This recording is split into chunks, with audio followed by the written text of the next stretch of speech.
welcome to this week's 2 Minute in the Middle. This is where 2 Men in the middle of the country get together and talk about politics, current events, and other fun stuff. I'm Craig Huey. I'm Brandon Koenig. And I'm Jason Peterson. Thank you, everybody, for that flawless open there. We finally got all three of us to say it right and say it at the same time and all of that good stuff. So we're off to a better start than we usually are at this point in time.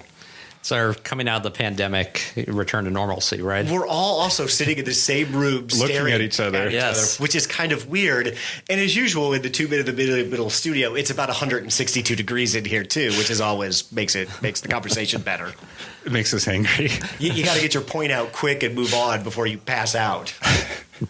So maybe we could start with, I know that I got my second shot this week. Jason, you got your first shot this week. I'm showing off my Walgreens Look at that. Very nice. Band-Aid right now. Official I did it this Band-Aid. morning. You are the flu fighter. Is that what it says? That's what it says. Oh, my God.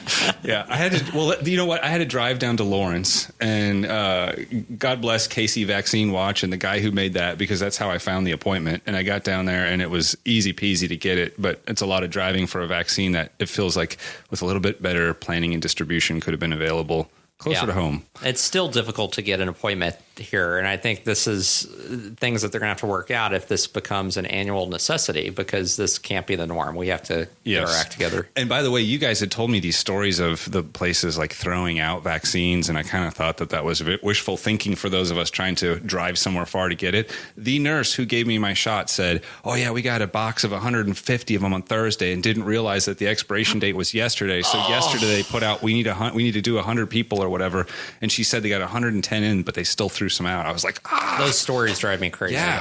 I hate that so much. I got my second shot on Tuesday of this week, and on Thursday was completely out of it, just gone, just body ache, fever, nausea, just felt like the worst cold and flu symptoms I've ever had. And then Thursday I was functional, but I was about 50%. the worst cold and flu symptoms you've ever had. That's stunning. That is saying I something. told my wife I cannot remember a time that I have felt this bad.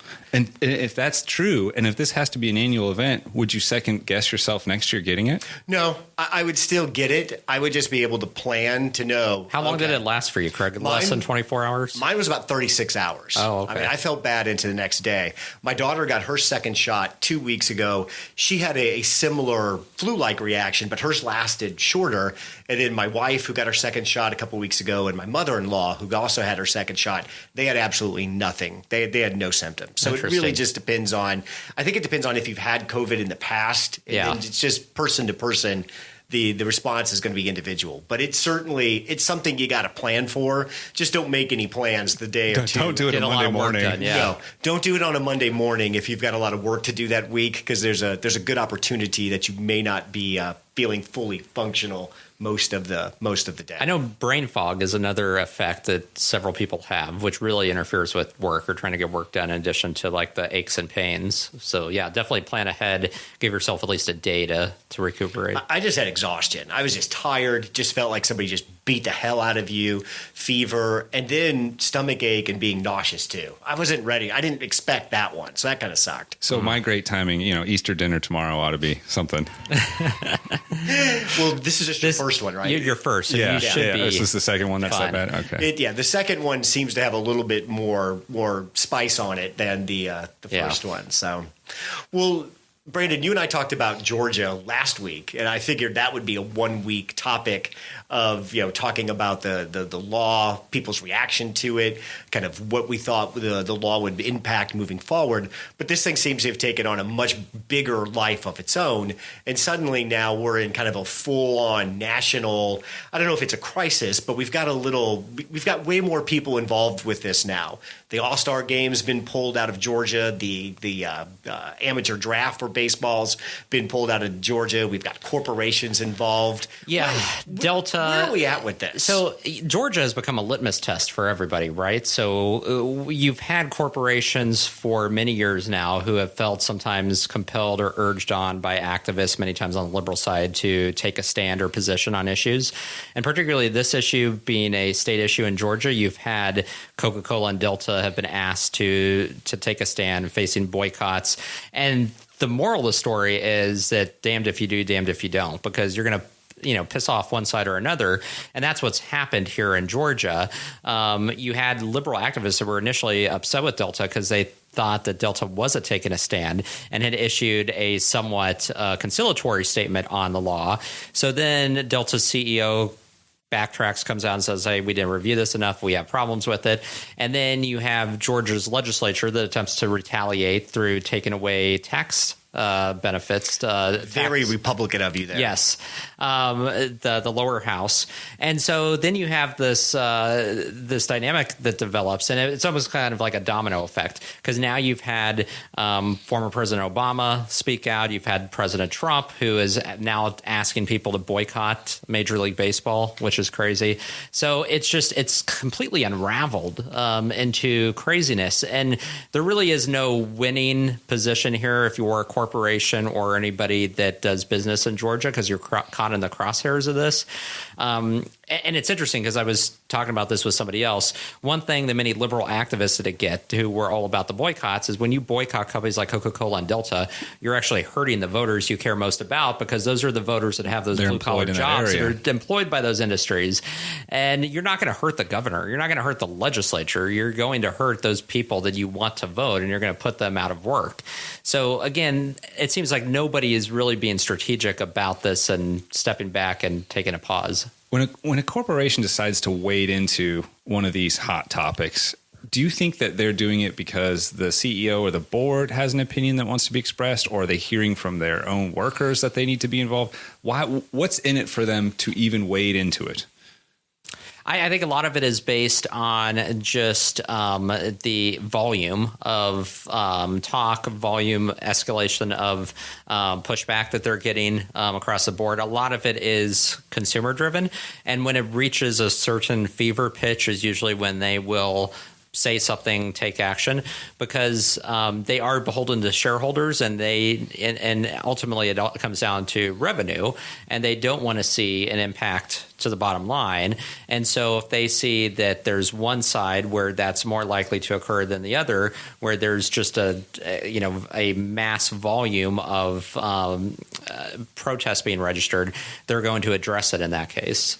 I think what's difficult now is that Delta is not just a Georgia brand, though. They're a national brand. So they are going to face backlash no matter what they do. And even if they've ultimately decided that they are, it's better to be against the law on par in terms of being able to save face and from a revenue perspective, they're still going to face backlash by Trump supporters, which they're seeing now. So there's going to be... But these companies are so big. Yeah. There is no backlash that can make one impact on Coca-Cola's bottom line. Coca-Cola is going to feel nothing over this. Same way with Delta. The question is how long. A lot of these controversies, like how long will this last? Usually would blow over. Blow over. There will be something else in the news ultimately that overtakes. But this one does seem to be spreading a little bit. I was just looking before the podcast, and both in Texas, both American Airlines and Dell both released strong statements, and then there's some controversy brewing there in the Texas legislature around anything punitive. But why? Why does Dell Computer and Coke and Delta and American, why do they feel... To your question, who's pushing this? I really doubt the board has come out and said, wow, let's jump right into a political let's do fight. Something to risk our revenue. Isn't that corporations are extremely risk averse anyway? Is it just simply they don't want the negative PR, any negative PR? Or are they trying to build part of their brand, and part of their brand now has become political activism, and by building that brand and becoming politically active, they think they can connect more to their market and to their customers. I wish we heard more about that in the back end, because it could come down to the personality of the CEO. I mean, you see Elon Musk vents his opinion all the time, positive or negative, and it's associated with Tesla or one of his other companies. But here, when you speak of Coke or you speak of Dell or American Airlines, you think of a giant faceless entity.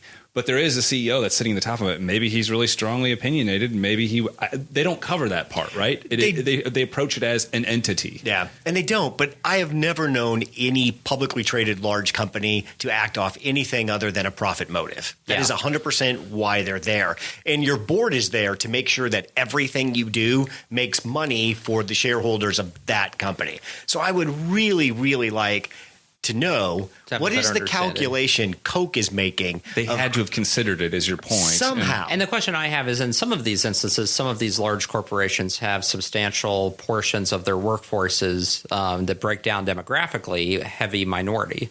And that would be a reason to speak up in other instances where they wouldn't. I don't know how that falls, though, for corporations like Delta and Coca-Cola. I could see that being a part of this argument, since they're based in Georgia, and Georgia has a significant African-American population. But then when you get to companies like Dell, that's completely different. Based in Texas, I don't know. And Austin, right? Yeah. And are we saying now that when we think of a corporation, it's more than just their products, their service? Now what their political thoughts are become part of their brand. And we now think about that as we're interacting with that company. I don't feel that way. I don't know many people that do. I guess what I'm struggling for is, what is the upside for Coca-Cola? Why pick this fight? Why get into this specific discussion as a maker of sugary drinks? Why does it matter what you think about Georgia's new voting law?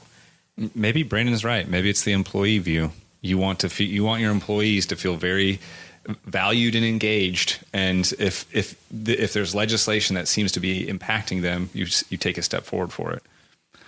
But then that gets back to the core thing that you've been speaking about off and on, which is what is the fight here? How much of it is actual voter suppression, and how much of it is political noise around existing laws that are churning back up to the front of the news? And is that an expectation of employees now, that they work for an organization that's politically aware and gets into these political areas and tries to make a change? If I'm an employer, that sounds like a really, really hard needle to thread. Yeah, and again, because you're never going to make everybody happy. And typically as a corporation, when you have the profit motive and it's all about the bottom line, it's traditionally been the fact that you stay out of politics because you don't want to insert yourself and make any one side or upset. So where does, and this is, started and has been building for the past several years, right? I think back to, over the course of some of the mass shootings, when you had Dick's Sporting Goods pull out selling firearms, and Walmart, they faced some backlash over that from the conservative side. They ultimately took those positions, though, because they thought it was the right thing to do in line with the national mood. And almost, I think you saw this accelerate in the aftermath of last year's election and insurrection on the Capitol, when you had some of these corporations step up and say, hey, we're no longer going to give to these politicians in support of the insurrection. Also, some of you had the National Association of Manufacturers that called for Donald Trump to resign, which was a big deal when that came out. So there was this thought that we have this void of leadership at the elected level because we elect complete idiots most of the time. And so in light of that, corporations fill that void. They stepped in and said, okay, we're going to be the adults in the room, and we're going to say this is wrong or that is wrong. And now this is bleeding over into other areas, into other policy and legislative arguments. I guess in other countries like Russia, we call that oligarchy, when the corporation steps in for the government. Well, again, those are corporations that are actually running the government. True. Those are corporations that are in a cabal actually running everything. These are corporations just taking a stand and giving statements and trying to provide leadership on a level that it just doesn't exist. So how far off are we from that, though? How far off are we from the cabal? Is there from a cabal oligarchy forming right now around voter rights? Is there a corporate voter rights cabal that's forming to try to force the state of Georgia? It depends on how much this public punishment works. I mean, I also see a lot of the Republican Georgia legislature trying to paint the whole MLB thing on Stacey Abrams, which is completely calculated for the next election cycle, right? Yeah, they know she's coming. They know she's probably going to take the governorship in the next couple of years. But to me, I can't remember a time in America's history when suddenly we're looking for the corporate world to step in, to your point, Brandon, and fill a void. And I think the fact that do most people that you interact with, do they think it's a positive when they hear about what American Airline and Coke and Delta? Is the general impression that we think this is good or needed? No, I mean, and it's interesting because no matter what side you're on, you either think that it doesn't bode well for the future and that it's fraught with risk for the corporation and for everybody else, but also that it shouldn't have to be this way. Like, I mean, our politics should have devolved. Like, if we get to a point where we just lack leadership and we expect moral clarity from our national Coca-Cola? Corporations, and what does that say about who we are as a people, right? But could this be a public expression of something that's normally happening privately? I mean, we know these corporations have influence. We know they donate to candidates that they like. You can follow a paper trail there. And we know that they exact impact on public policy as it relates to their own tax benefits. They get favorable treatment in their hometown. Right. I mean, so this is taking it just several steps further and going outside of the purview of financial benefit from the state or from the feds to all of these other policy areas. And why this law? I mean, if you look through this law, it's not out of bounds with other states. I mean, I want to make sure that I don't support this law. This was a law to solve a problem that didn't exist. This was a law in reaction to they never thought they would lose 3 elections and then what Trump's behavior was after the election. This law, the most damaging parts of this law is that it punishes the people that actually did the right thing in 2020. Yeah. It takes the Secretary of State completely out of the mix. That's totally punishing Raffensperger for what he did. It also gives the state the ability to step into any local election board and completely take over. Which is dangerous because they're a political body, and all of our elections have always been run at the local level, and we've been able to pride ourselves on the fact that local authority and local control not only provides for efficiency, but it also protects against hacking and against undue influence when you have all of these separate localized elections. It's much more difficult to then try to take over an election, as Donald Trump found out. That's the dangerous part of this law. Yeah. The voter ID stuff, I don't get. Lots of states have voter ID for absentee ballot. Right. I mean, the law is not Jim Crow, contrary to what Joe Biden said, which was a very stupid statement. It is regressive in that, Georgia has had these very open, expansive voting laws for such a long time. And so to go back and restrict those opportunities now. And to do so, I guess a lot of people have the problem that it's based on a complete lie, right? That the 2020 election was fraudulent. Donald Trump has fought for restrictions like this, and so they're doing it. And so it seems, like you said, it's a solution looking for a problem. And so it gives voice to the idea and to the false narrative of the big lie that there was some type of fraud when there wasn't. And so you usually pass this type of legislation in reaction to something that went wrong, and there was nothing that went wrong that would call for this. You nailed it. The Republican side thinks that the election was stolen or presents that narrative, and therefore they've got to double down on it. And this is this extreme political partisanship where we're going to carve out the right rules that disenfranchise the right number of people or reduce turnout, the right number of levels in the right districts so that we have a better chance of winning next time. And Democrats see that, and what are they going to do? They're going to start using the racial language and anything else to counteract Jim Crow. Right. Yeah. But the irony is, I think this is actually a boon for Democrats because I think this will energize and mobilize their core base voters, including African Americans, because they see this for what it is. And I think they're still going to turn out and they're still going to fight those restrictions and make sure that they vote in 2022.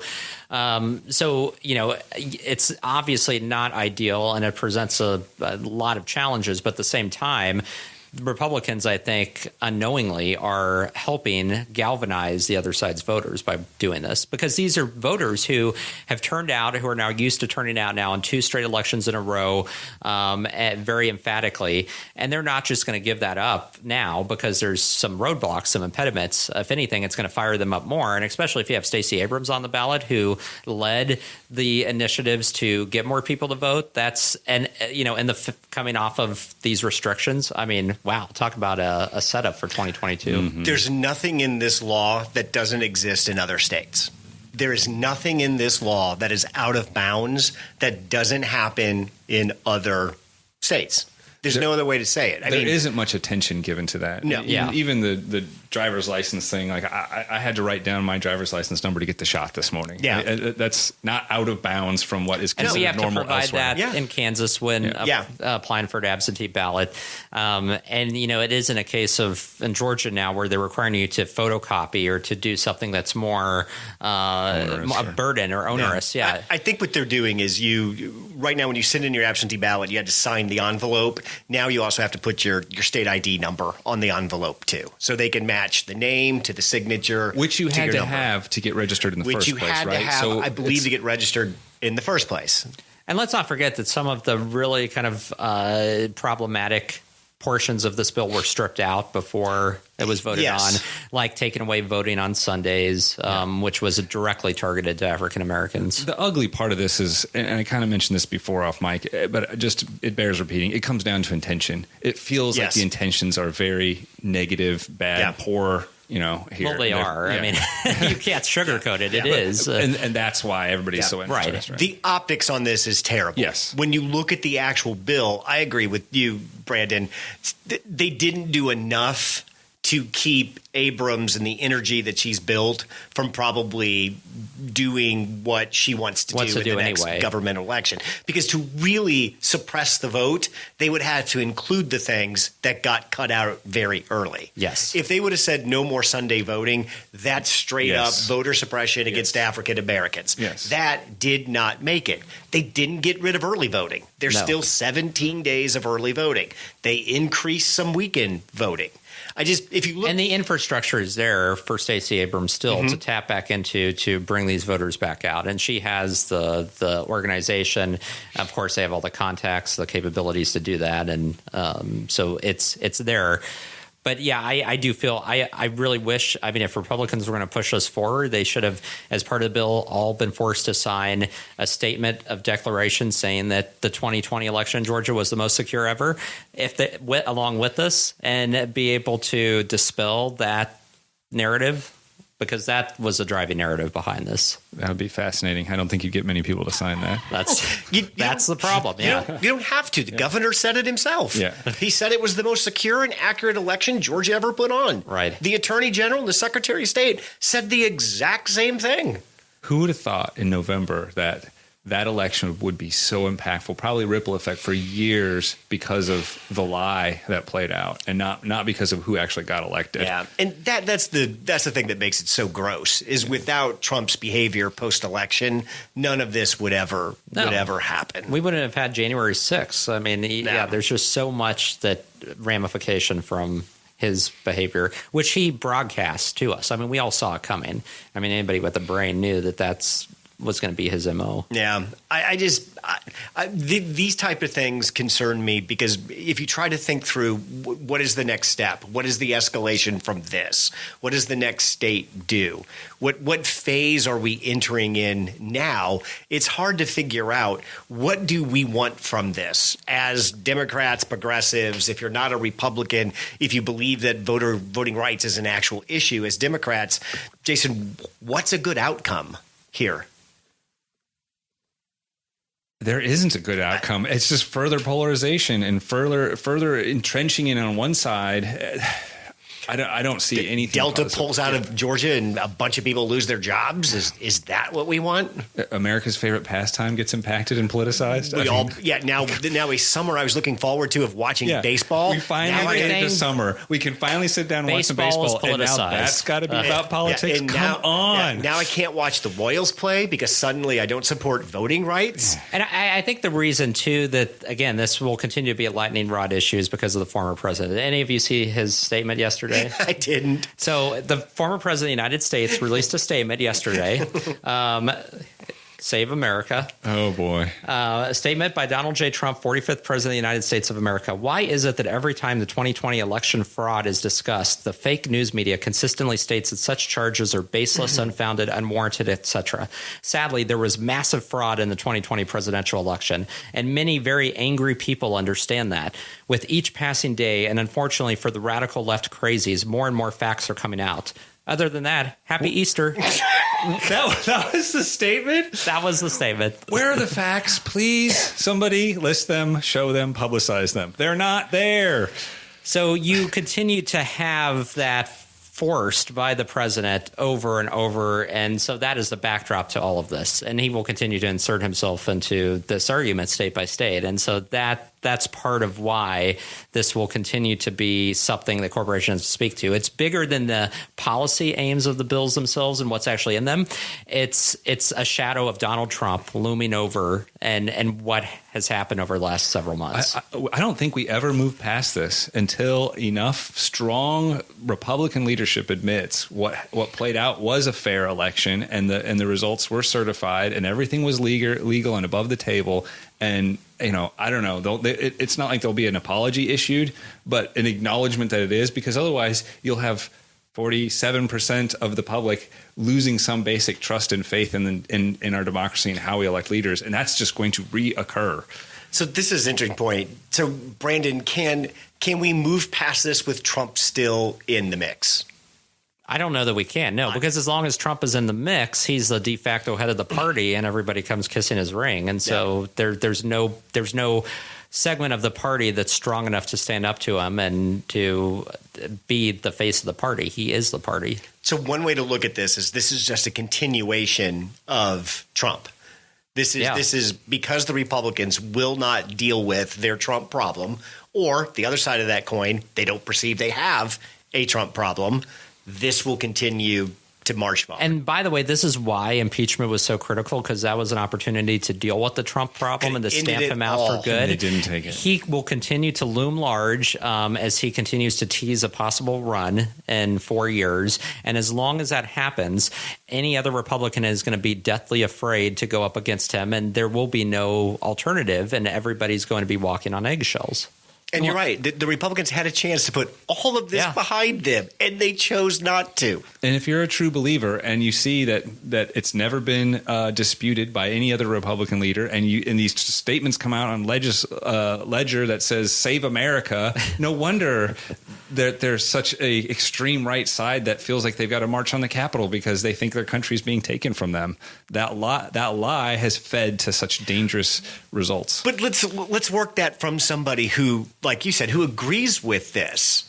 I mean, if you think there were actually voter irregularities and problems, let's just say you're not ready to go full QAnon, but you believe that. Call it what it is, propaganda. They have been consuming propaganda for so long. Their mental model for how this works has changed. It's completely off. I agree with you. They've heard so much bullshit. Their mind has recalibrated to it, and they don't have a clear picture of what's going on.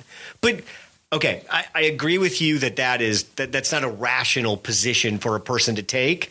But we also have to acknowledge there's tens of millions of people, though, in that spot right now. That's right. And so back to your earlier question, how do you move on from this? I don't think you do until somehow, some way you get past that soaked in propaganda that's been consumed for so long. So you've got those people who are in this spot. What do they think about Coke and Delta and the corporate intervention. How does, I guess, we're trying to fight this from this corporate boycott perspective.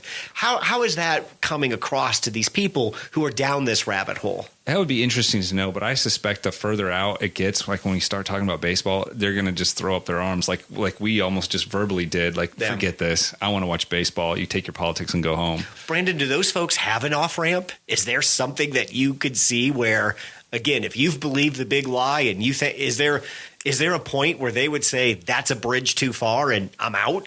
Well, I mean, it's difficult for me to put myself in their mindset because I can't fathom how you live that way. But I mean, yeah, I think as long enough, again, so part of this mindset is this idea that somehow there was going to be like a revolution and Trump was still going to get back into the White House, right? So there was all these dates set like March, and these dates have come and gone. So I think eventually they're going to come to the realization that, that this was wrong and they were lied to. So there's that part. And but I don't think there's a complete off ramp. I think they move on to the next thing. So I think that for them, the corporation boycotting won't last that long because remember, these are people that also don't buy into science and they want to get out there and experience and do stuff. But I would argue that the next issue that they're moving on to rather quickly is this idea of vaccine passports. Yeah. And the fact that this is like the mark of the beast and the government is tracking us. It's just a side loop. The Attorney General of Kansas, who's running for governor, who has become very Trumpy, put out a post about watching out for fake vaccine cards and about how he's trying to combat people that are engaging in fraudulent vaccination cards. And all of the comments were from angry people on the far right who are saying, how can you be for vaccine passports? Like, this is part of the globalist socialist agenda. And this is part of the big plan. And this is why, they wanted to get control of the White House. And so that is the new propaganda machine that is working overtime. Some of it's already spilling over into Newsmax and Fox News. Well, so Brandon, it's just about moving on to the next thing. You obviously don't follow Mike Lindell on Twitter, do you? I do not, no. Because his latest claim is in his next lawsuit. Trump will be back in the White House by August. Oh, that's so right. I there are still people promoting dates, lawsuits. Even though the date keeps moving. And some magical procedure that's going to happen that he's going to be back into. So maybe that's our path then. In 4 years, you find some sane, moderate Republican who believes in core conservative principles but isn't out there on the Trumpian side, primaries him, so then Trump's really gone, and this guy gets elected gets elected fairly, and nobody can complain, and we I'll moved put this on. question to you, Brandon. A sane, moderate Republican in a primary against a nut job. How bad does the sane, moderate Republican lose by? I probably like 85 to 90% to 10 to 15. Yeah. You have those people. You have like Larry Hogan, governor of Maryland. I mean, you have Charlie Baker, Massachusetts. You have these people. You have a couple of them in the House. You have Adam Kinzinger, who I'm a big fan of, who has been very vocal.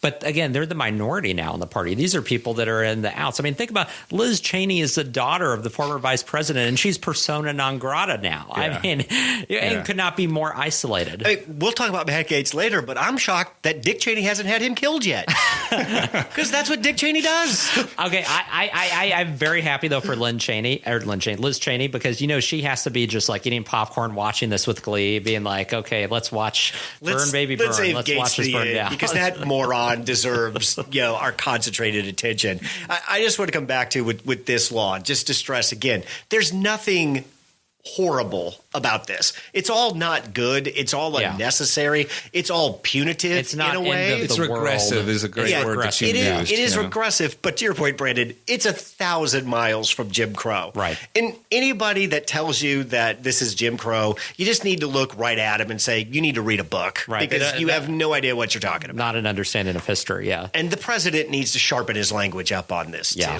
a little bit. So is there... I get upset by these laws because the kind of the injection of the corporate stance to this, to me, makes this way more complicated than it needs to be, blows this issue up maybe into something that it's not, and now just guarantees we're all going to fight about each other. Well, and we'll get to fight about it 50 times because it's going to be for each state. Okay, I'm older than you two, but in the generation that I grew up in, mind your business that's how we all did it. Nobody got in you left things alone. You said, that sucks. I don't like that, but that's not me. We're not Georgia. We're not there. And I didn't think about this, but I talked about the worker component, the employee component, and about that being an issue here. But what about, I just thought of this, if part of the pressure on the corporations was really coming kind of top down and strategically to try to build more momentum for H.R. 1 by pointing to Georgia and saying, hey, if we can get more corporations on the record saying this is detrimental to democracy, it'll put more pressure on Manchin and Sinema, to pass H.R. 1 and to gut the filibuster. I didn't think about that before, but I mean, maybe Georgia is really the test case, or really the example being set for H.R. 1. Interesting. We're going to use Georgia as a whipping post to get everybody excited and to get these folks on board. Whoever is pulling the strings on that is a very sharp individual, because that's a little bit of Machiavellian manipulation that's going to take a lot to pull off. I'm not saying that they don't eye that. And certainly the people that are supporting H.R. 1 have to be thrilled that these companies have jumped on. But H.R. 1 is a huge bridge from what Georgia did. Well, I agree, but H.R. 1 is the legislation right now that's there's so much riding on that, and that's number one priority for the Democrats, and it's their path to gutting the filibuster. So it's multifaceted here. So if you were going to try to light a fire to build momentum for H.R. 1, Georgia seems like a place that you might try to do that. But H.R. 1 isn't a spark. We're going to light everything on fire if we try to put H.R. 1 through, because you're never going to get a Republican to it. It's got to be filibuster proof. There's no way.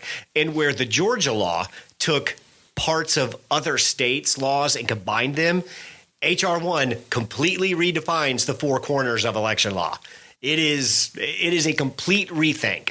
Well, I know, and that's why really, so the path is Georgia to gut the filibuster to do H.R. 1, and then that opens the door to everything else. I mean, that's like the Pandora's box. Then we jam down all legislation that we can in the next 2 years. Yeah. That's what their thought is. I mean, H.R. 1 is the first attempt to think about elections on a national level outside of the 1790s. It's the first attempt to think of an election where the organizing principle isn't men who own property need to travel by horse for 2 days to cast a vote. This is the first thinking outside of that to modernize elections. Who are the original sponsors of that? Are these strategic thinkers playing a giant chessboard, or? I don't really know. Yeah. I don't know who came up with that. Doesn't seem to have a face to it, which maybe is intentional. I would say that's intentional, because whose face would you put to it? Yeah. No moderate. You don't want Pelosi's on You don't want Pelosi. Right. You don't want AOC. It's HR anyway. Yeah. I mean, your moderates, they're not going to touch it. So I think that's a viable plan, because H.R. 1, without some other supporting pieces happen, will never, ever go through. Yeah. And I don't know what the polling for support is on H.R. 1 either. I haven't seen any recent polling. I don't know if they have polled. I mean, it'll be good follow-up for next week. I'm curious about that. Yeah. The one thing that I can tell you is if we went outside to whatever queer or whatever road this is here, stopped 20 random cars and asked 20 people what they thought of H.R. 1, they would have no idea what we're talking about. Yeah. It's insider or baseball. If they did, they'd all have different answers on what it means or includes. Yeah. That's true. If you stripped out the individual piece parts and asked, what is ballot harvesting? I don't think 10 people could give you that answer. What's your, Brandon, you've been on the Hill and have seen this process work. What's the odds of H.R. 1, even if you wipe out the filibuster? Do you think that can pass? Well, and before you answer, along with that, what's the potential timeline in either way? Because these things take a long time to play out, right? If it can't all be done by executive action or budgetary reconciliation, right? Well, and H.R. 1 is just chock full of so many different components. I mean, you're talking about months to years before you could implement all of that's included. But no, I think it's very – there's an assumption being made that somehow you get Sinema and Manchin on board and you have all the votes you need. But there's still an issue. There's still some other moderate Democrats like Chris Coons of Delaware. Yeah. There's a few others who have issues with HR1 that they would still have to iron out. So there would still have to be tweaks made. So I think you could still get it passed in the Senate, but it would still have to change somewhat. So you're still going to have some modifications to it. And then let's not forget that the House majority has been widowed down to 3. Is it 3 votes it's now? 3. Because of and that includes because you've had members that have been tapped by the Biden administration to serve in cabinet posts. So you can't afford to lose practically any Democrats either in the House. And even though it has passed the House before, but much slimmed down margin. So I think it can pass, but it's not going to pass in the same exact form. There's going to be some tweaks to it. Do you think the filibuster goes? Gosh, it's hard to say because Manchin has been so, who he is on that. I think it's going to change, though. I think they're going to be able to get Manchin on board to at least change how the filibuster is used. At if a they minimum, don't get make it them completely. actually talk. Yes. Yeah. It is going to be reformed. We're not going to be talking about the same filibuster, next year this time as we were now. Jason, there's a lot of talk that Romney came out this week and said, listen, it's a 50-50 split in the Senate. You've got a mandate to do nothing. I don't know where you people get off thinking that you can ram these types of changes through the Senate when basically it's a 50-50 tie and you hold the slimmest of margins in the House. Is that just retro thinking? Is there any It is, and I think it's applied to something like HR1 because it's perceived to be so controversial. Compare that to the infrastructure bill, where every administration that comes in talks about infrastructure. This is a bipartisan issue. We're going to fix crumbling roads and bridges, blah, blah, blah. Here, same thing is going to play out with this one. If not actually on the policy, then how it's funded. But should we is there some sort of rule that I'd like to ask Romney, then what? Well, the term mandate's out the door anyway, but if you wanted to apply it, then he shouldn't be able to use it on something that was traditionally considered to be bipartisan. True, but so what do the numbers have to be before I guess we can move forward? Yeah. Because what Mitt Romney is saying, well, we shouldn't do anything because no side has the upper hand. Well, he's carving that out as the balance of the Senate, not the overall election or the number of people who voted on any specific side, whether it was for a specific rep or the president, right? I mean, because you could argue, if you look at the electoral map, it was huge. Well, and even in the popular vote, Biden had the second largest popular vote win after Obama's 2008 victory in the past 20 years. Yeah. So that's not something to... But are we ready as a country to throw off the norm that... hey, unless you get a true majority, a mandate, again, Obama in 2008 had a mandate. He had 60 senators. He had the House. They had everything. Yeah. I guess what I'm saying is, are we... But that's nearly impossible now. Well, yeah. You're not going to have establishing that as a norm or throwing off the norm that if you don't have that type of thing, you shouldn't expect to get anything done. Well, that's my problem. Yeah, you can't use the word mandate because there's no common agreement on it anymore. Yeah. And we're never going to be in a place where there's going to be 59 or 60 votes for a single party in the Senate, just based on the dynamics of the polarization among the rural states versus the urban states. We're locked in this. We're just saying now being in power is the mandate, period. Well, I don't know if that word applies, but the counterbalance here is the last 8 years where nothing happened and nothing passed, unless you're a judge. Yeah. And the problem was, I mean, and you had that dynamic because of the filibuster, but like Donald Trump, when he won in 2016, didn't really have a mandate. He lost the popular vote. Every side, even with diminished majorities, has acted as if they've had a mandate, still failed to get things done. So, again, this is, in terms of trying to do something, this is par for the course, except the Democrats are actually on the verge of talking about reforming legislative maneuver that blocks them from doing anything. I'm trying to calibrate when should I raise my expectations that things are going to get done? because I guess according to Senator Romney, well, they can't get done now because nobody has a mandate to do anything. Okay, so I got to sit here for 4 more years until what? Well, see, this is where I think, again, Biden, his bipartisan bona fides did a work on COVID, but COVID was a little bit different animal because of everybody on the left and progressive aim that wanted to fill the COVID bill with everything that they wanted. But the infrastructure bill is really an opportunity to go to those same 10 Republicans he met with on COVID and say, hey, what can we do where we can find common agreement with you? We know we're not going to get other Republicans, but I want to work with you 10, find something that would be palatable to that you could support, and where can we start? But and then isn't that fatally flawed? It's the same problem the COVID bill passed. If Jason says, sweet, glad you're talking to us, wanted to do some bipartisan stuff, I'm thinking of $500 million and I'm thinking of $2 trillion, we don't have a whole lot to start with, do we? There's a corrective system built in here already. Even if you can't use the word mandate in quotes, let's say you can pass a bunch of legislation by majority. If that passes, that administration will be judged by what was passed. When the next election cycle comes around, that is our opportunity to say, yes, I agreed with all the stuff you did. I'm giving you 4 more years. Or screw you guys. You passed a bunch of terrible things. You're all being thrown out. That's how I see the opposite of what could be done here. To me, allow the party in power to follow the rules and pass legislation and then judge them based off of what's done, rather than not do anything and wonder and just to, we get used to this path where nothing ever happens, nothing ever improves. And maybe to the conservative side, it doesn't go backwards either, which is what they would want, right? And that's interesting in that we've taken that out of the equation. We've taken the every 4 years and there's a check every 2. We can't reflect or judge the past administration for what was done because nothing got done. Yeah. Right. We can't render judgment because there was nothing that was accomplished. And so that's where we're at. I do think the infrastructure bill is different than the COVID bill, though, because there was urgency to the COVID stimulus relief. There was idea that we need to pass this quickly, infuse the economy with stimulus. With the infrastructure bill, this is something that no administration has been able to do for the past how many decades. So there really isn't an urgency other than, so I think that should open it. Let's have a discussion. Maybe we can't get the billions we want, but maybe we start at 500 and then, do it piecemeal. Because at this point, anything is better than nothing when it comes for infrastructure because we've had nothing.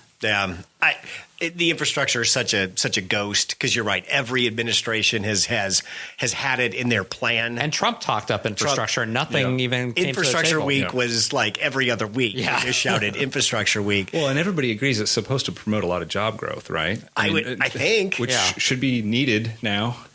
So the only way they're going to get the infrastructure bill through is through reconciliation. They're not going to push anything through because some of this stuff comes with a tax hike. And they have to be strategic. There's only so many times they can use reconciliation as well in a given legislative calendar. And I don't know what that limit is, but it's only a handful of times. So they have to be this one's too that. complex to pass just by legislative reconciliation. Though, right? I mean, there's too many pieces. With everything they want to include, I think that's what they would run up again. They would have to really kind of narrow it down quite a bit. Can any of the tax stuff pass? Because again, all the Trump tax stuff passed on. Yeah, I mean the tax stuff could, and again, that gets to where you would need to start like removing items and creating something that's not really even talked about either. Normally the Democrats get accused of passing these massive spend bills with no coverage in taxes, and here there is a tax coverage for it, and it's not even as bad as it was before Trump came along. Yeah. So it's like this happy medium, and that won't pass. Not considered a compromise. And the Democrats are getting a ton of shit for passing all this on reconciliation. Let's remember Trump passed his signature tax policy. Oh, and by the way, they fired the first Senate parliamentarian who told them they couldn't. I forgot about that. To find one who said they could. Right. So this is not some grand scheme, plan, plot that the Democrats have pressed engage on. These kind of shenanigans, as everything's become more bipartisan or partisan, people are they're going to use this more and more and more. Absolutely, it'll be the norm. Is this what we're judging our next election by? I mean, I guess it's what executive orders did you get through what reconciliation? to your point, it'd be really nice that every 4 years you got to sit down, lump everything up that they did. Here's what they did, and here's what I wish they did, or here I didn't like that. Then you'd actually have a reason. Negative, but it just doesn't seem to be working about that.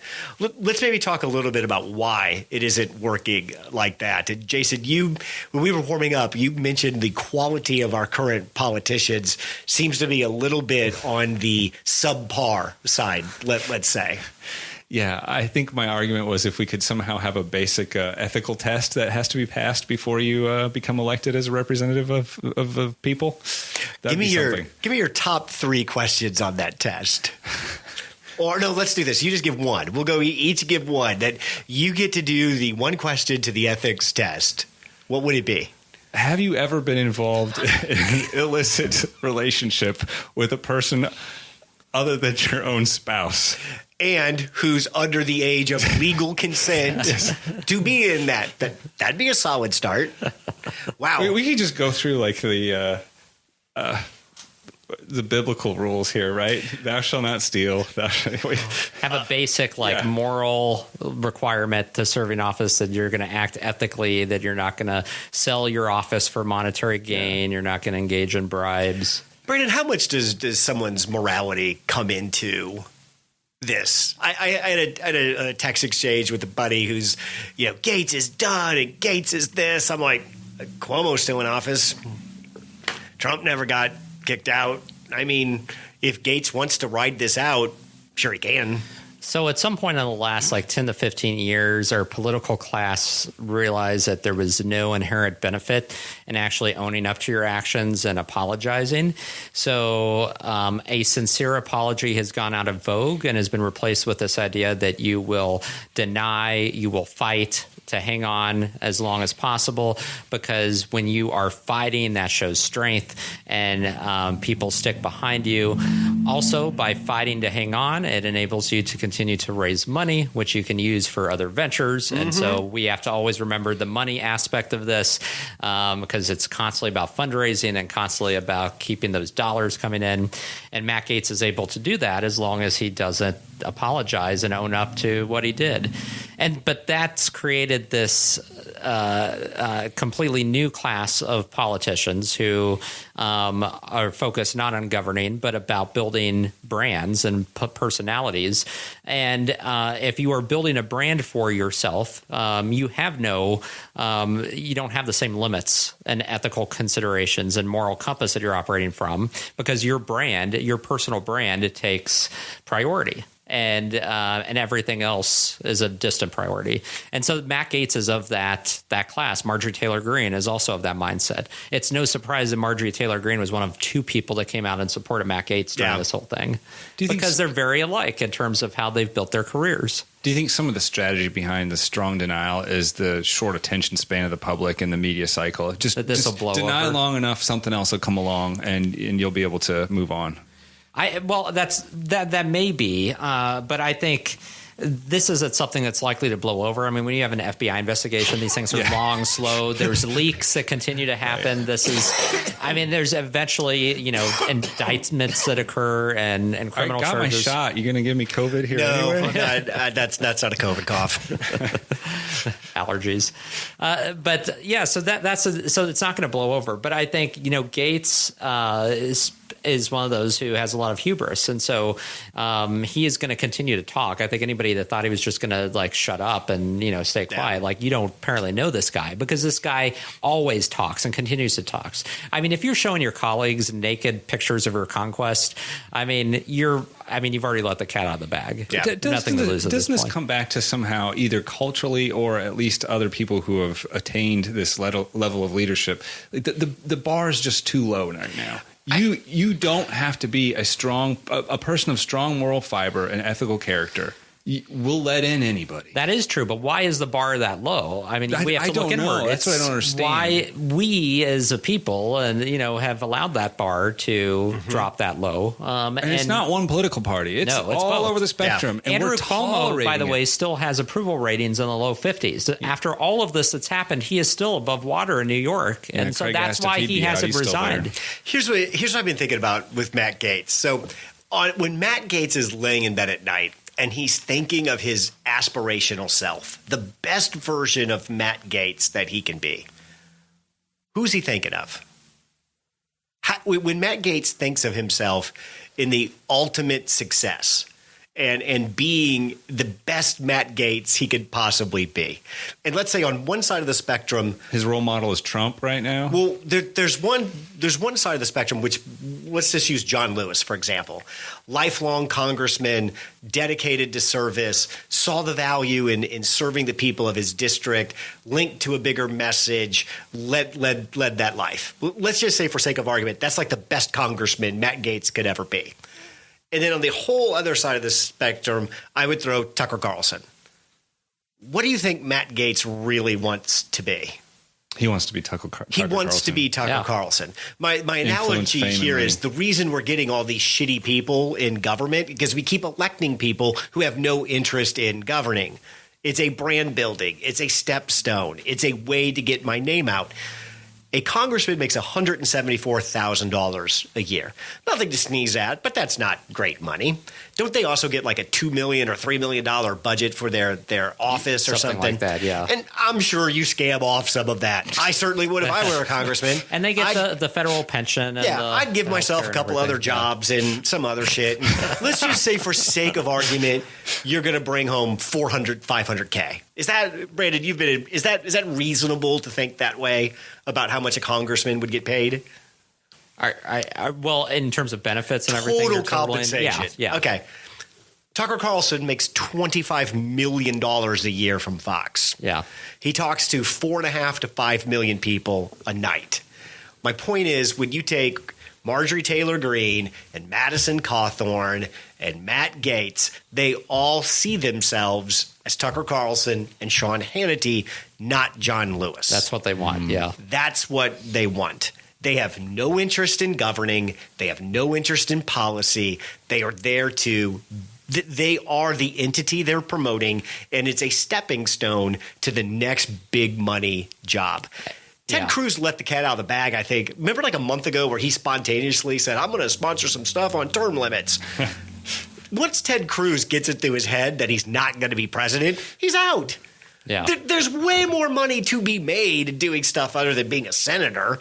Oh, by the way, Ted Cruz's wife is a managing director at Goldman Sachs, so they're going to do okay. Yeah. But these are all guys who see other people putting on the same shtick that they do, making millions and millions in the media. These are people who are they're just stepping stone and building name recognition to land a job. That's all it is. Yeah. That's all it is. It's a warped kind of ambition. I don't think there's any ambition to actually be a good congressperson. I don't know how many of these people, especially the ones that got elected on the Republican side in 2020, how many come in with an actual idea to actually serve the districts that elected them. They don't. It's about playing a role, playing a part. And it's not even really concern or care about their constituents. I mean, think about Marjorie Taylor Greene. She didn't even live in the district that she ran in. She lived in Cobb County district that went blue and moved at the last minute to run from this rural district that she doesn't live in and has ties to. Because, again, she doesn't care. It's all about just a path to get to where she wants to be for her branding, and that's all that matters. I mean, Lori Boebert, that insane chick from Colorado who always got guns strapped on her. I mean, she doesn't want to be a congressperson for more than 2 or 3 terms, does she? But she's enjoying the media attention now. She's going to build that media attention into something else. And think about they all are attention whores. They're all seeking out attention. They're all over Newsmax and Fox News, and any chance they get, they're on the right-wing blogs and podcasts. I mean, that is what they spend their time doing. They don't spend their time legislating or crafting bills or coming up with policy proposals. And there's a lot of concern and criticism of their constituent services, actually of Marjorie Taylor Greene Boebert, because they lack constituent services for the most part, because that's not their focus. I mean, Matt Gaetz said it the other day. There's not a lot to do here. I came to build a brand. That's why I'm here. Madison Cawthorn said the same thing. Yeah. We're not here to legislate. We're in the minority party for the next 2 years. And Madison Cawthorn has spent his life building a brand. If you read, I don't know if you read that story about his story is pretty sketchy. The accident and how he lied about that. And I mean, his whole background and about, I mean, it's all, pretty fraudulent. But again, it's a narrative. And so these people create narratives, and that takes them to Congress, and then they're able to parlay that into media gigs. And everybody that we've mentioned today proves the point I tried to make to Mike all the time. There's nothing more useless in the United States than a freshman congressman. They do nothing. They offer nothing. They have nothing. If you truly wanted to impact the United States, would Congress be what you would do?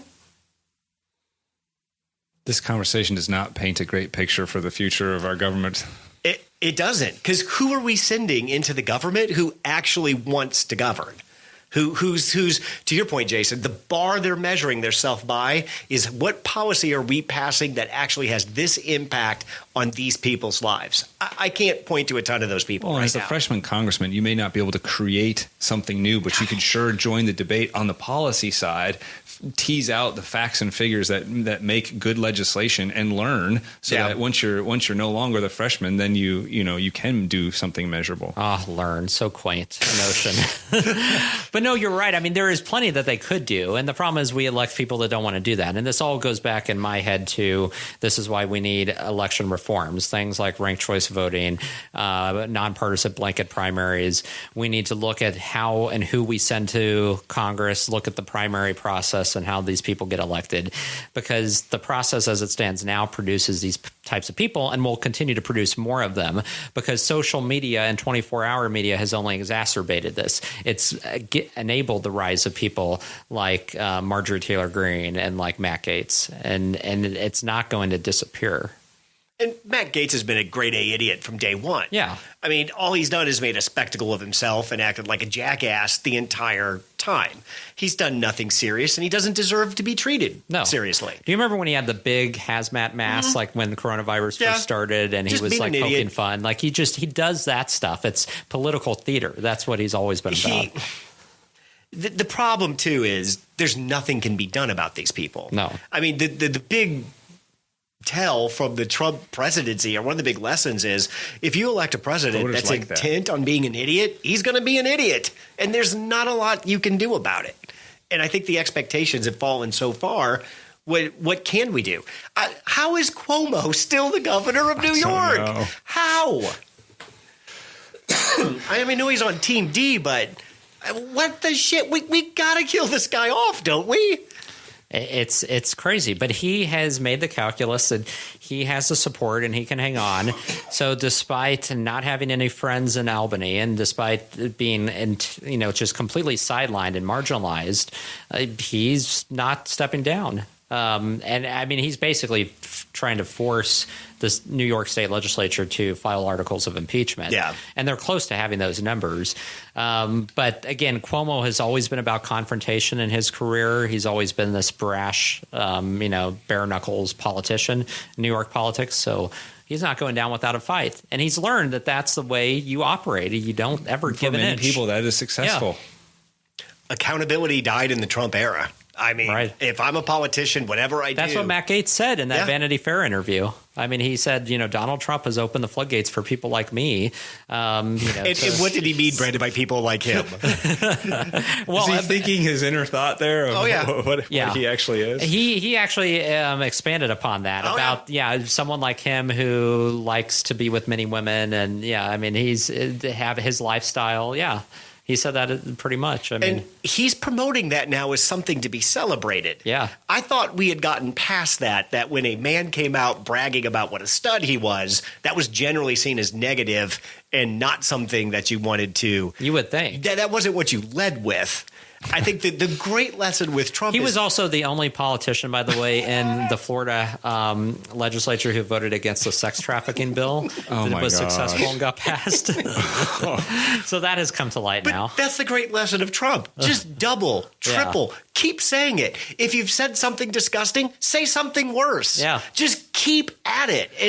But who are the voters that say, I like that guy, I'm going to bring him back? This is, I think, the $1 million question. And Brandon, you alluded to it. Right now, being a fighter on the Republican side is really the main moniker you need to tag. Fighting against what? Take it to the libs. That's the point. Own the libs. Basically, what's getting elected in certain sections of the Republican Party right now is who is the biggest troll, who's the biggest internet bully, and who's the biggest jackass. It really doesn't matter what you stand for, what your conduct is. It's about your personality type. We've entered this phase where willingness to fight is the number one skill that certain political offices are looking for. Yeah. And that's just not – I just don't see how that ends well.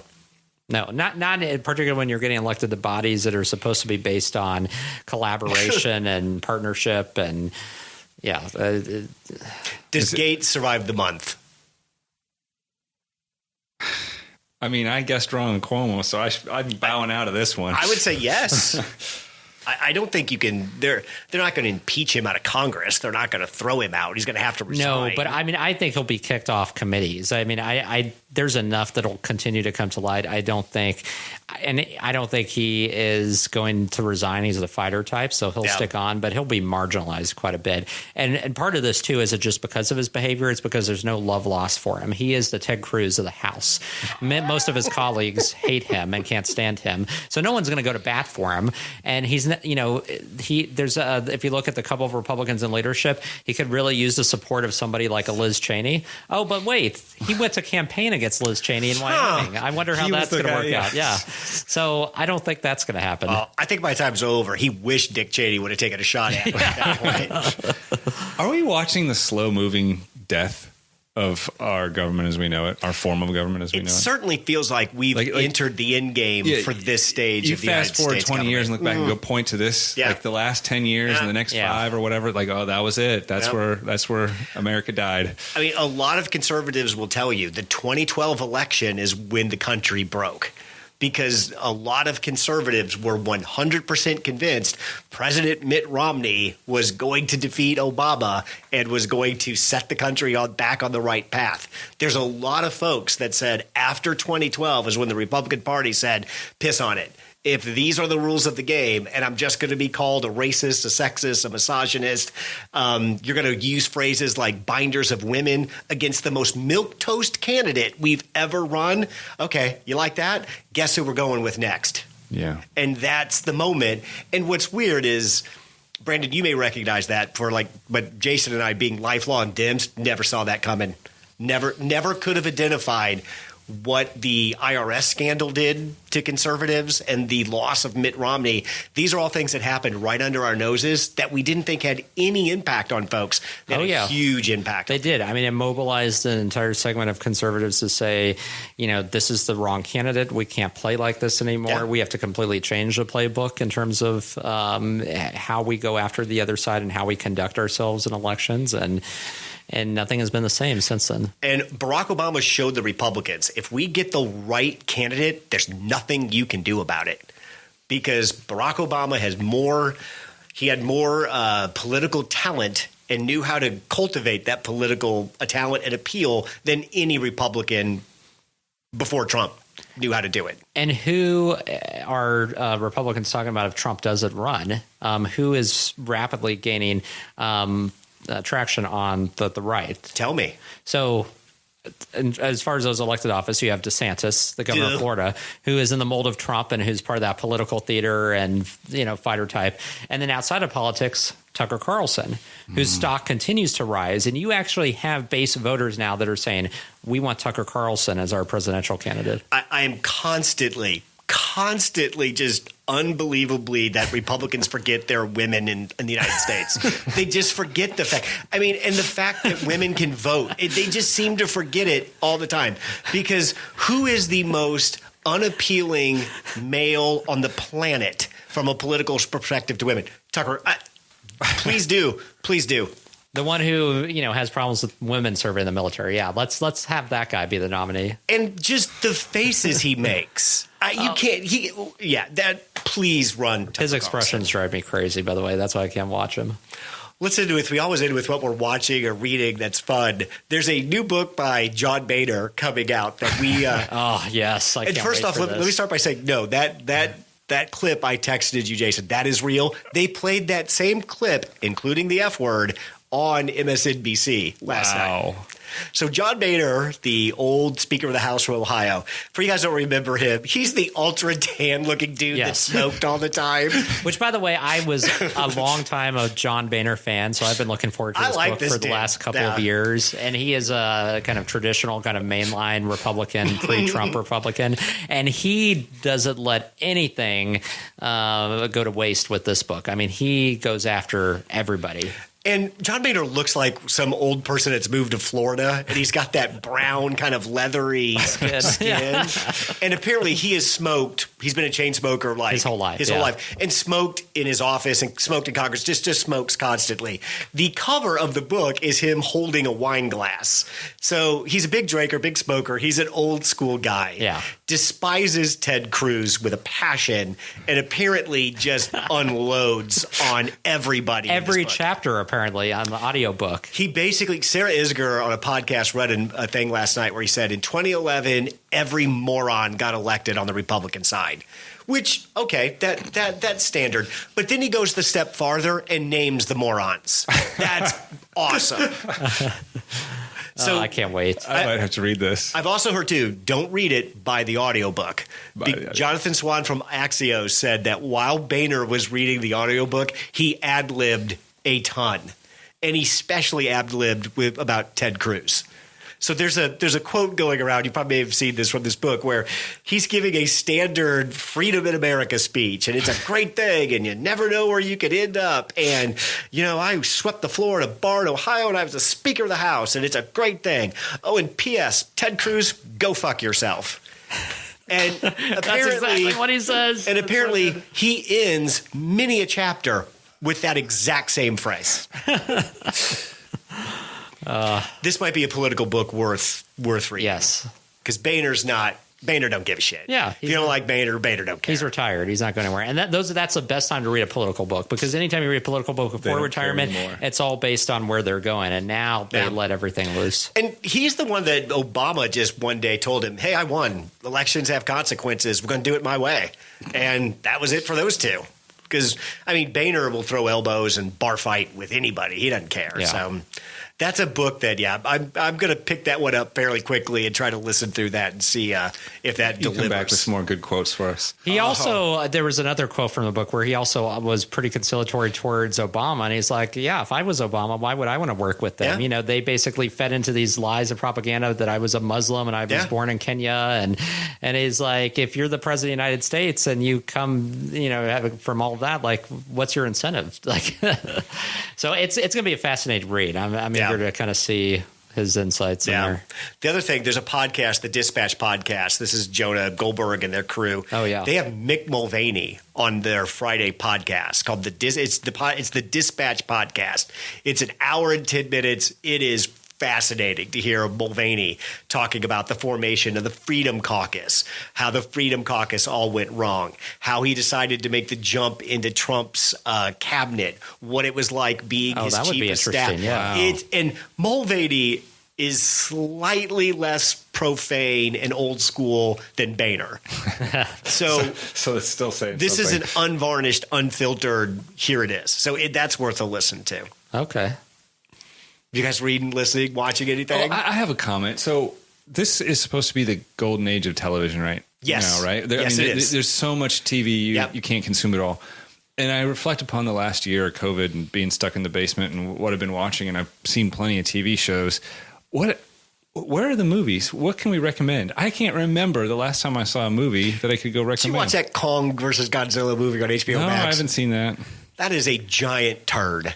It is an embarrassment how bad that movie is. That was like bad. Wonder Woman, the second Wonder Woman. That was a terrible movie. Wonder Woman 1984 is not only the worst superhero movie ever made. It was so bad. Maybe one of the top 5 worst films ever made. I know films have been delayed and whatnot, but I can't remember the last time I sat down to watch a movie and liked it. And I'll just go back to the TV now, I guess, because there's... I saw The Courier last weekend, which was really good. Okay. Benedict Cumberbatch, so based on the true story about this British businessman plucked by MI6 and the CIA to be a spy during the Cuban Missile Crisis. That does sound interesting. Like, fascinating. I never knew this backstory. This is how our government actually actually knew about the plans and what missiles were in Cuba.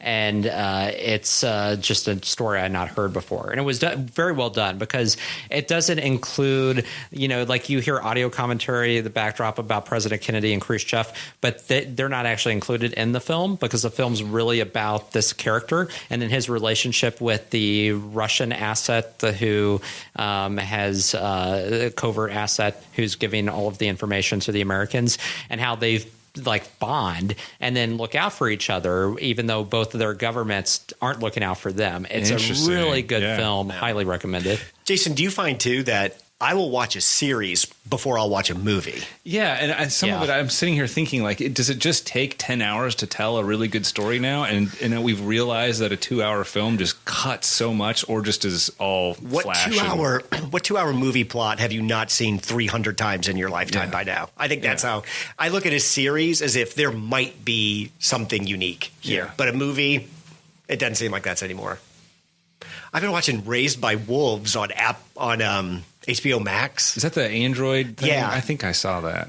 What is that about? It's Earth is dying, so they take some embryos and some Irish gal with the really short red hair. Yeah, that was weird. It's hard to explain. Earth is dying. They pack up some embryos and ship them off with these androids to save the human race. But then these other humans find this planet and start killing stuff, and it's different. Two androids raising a bunch of kids, and one of the androids goes kind of crazy. And you find that one's like a super robot killer android who screams at you when you explode. It's better, I think, than what I'm describing it. But the King Kong Godzilla movie, that was just a complete waste of time and just ridiculousness. Oh, that's disappointing to hear. I watched WandaVision, and I liked WandaVision. 3/4 that I loved. I wasn't really happy with how it ended, but I watched that one with my daughter. That was fun. When it was episodic and here it is in the 50s, here it is in the 60s. That was really entertaining and done well. Yeah. Well, the Marvel series, the sitcom tropes, they did a great job with that. Yeah. The Falcon and the Winter Soldier, that Marvel thing that's on Disney Plus. Yeah, I haven't seen that yet. I want to see that. That's pretty good. The new Star Wars series from Disney Plus comes down May 4th, which I am stoked about. I can't wait. So The Mandalorian was pretty good. Yeah. Season 2 of The Mandalorian was pretty good. That's high praise from Craig. He's not I know. He's not a Star Wars guy. Well, he's a Star Trek guy. The last, you take those 6 movies other than the original, and it's just an absolute turd. What I find fascinating about Star Wars is how you could take one of the most valuable IP properties in the world and drive it straight into the dumper, because that's what Disney's done with Star Wars. They must be doing something right, though, because financially they're making out. I'm on the. I loved Solo. I thought Solo was good or whatever. But Solo didn't do well in the box office, and it got poor reviews. And I thought it was great. And do you know why? Because the only Star Wars movies that have done well all follow the exact same plot. What's the term for they're redundant and rehash? I'm trying. Yeah, rehash. But it's the same story arc, used again. Like the episode 7 was that the Force Awakens. The first and the next series. Yeah. Like that one was almost like a rehash of A New Hope. Yes. And that was the fans loved it. They raved about it. It wasn't a movie. It was a montage. Yes. But The Last Jedi, was a montage of scenes. The Last Jedi, which was directed by Ryan Johnson, which took liberties, and did veer, fans were just outraged. That was the best one. Well. Yeah. That was the best one. Fans didn't like it. They didn't like because they don't like any deviation from the norm. How many times can the Death Star threaten the universe and you blow it up? And then you create a new Death Star. Okay, we started with a Death Star. That worked really well. Now we have a million Death Then we rays. came back to the Death Star again. That worked well. Then we had a Death Planet, and then we took the Death Star and divided it up and put it on a bunch of ships. Yep. It's the same movie. But that's why I like what Disney Plus is doing with these new series, because it is different. It's taking a look at characters and backstories that we didn't see from the films. It's not the same regenerated story hashed out like the same Death Star. Like they're new. The book of Boba Fett, which is coming out, looks really good about Boba Fett's character. Yeah. So I'm excited for what they're doing on. I will Disney say Plus. the characters they've developed in The Mandalorian are way more interesting than any character they put up in the last 6 movies. Yeah, Mandalorian's great. Once you killed off Han Solo, done. And the killing off of Princess Leia was the stupidest thing, where she gets shot in space and she floats back in or something. Since we started with COVID shots, and I'm just looking at you and seeing you in triplicate, I'm just real-time update. So I don't know if it's the heat or the shot, but my head right now. So you just had your first COVID shot. You've been standing in front of a mic in a room that's 90 degrees. Hallucinations. Okay, well, I think that's the end of the podcast before Jason passes out. Thanks, guys. Thanks. See ya. Thanks for listening to 2 Men in the Middle. Make sure to give us a 5-star review wherever you get your podcasts. Check out our website at 2meninthemiddle.com. Drop us an email at 2meninthemiddle@gmail.com or tweet at us at 2 Men in the Middle. We'll see you next week.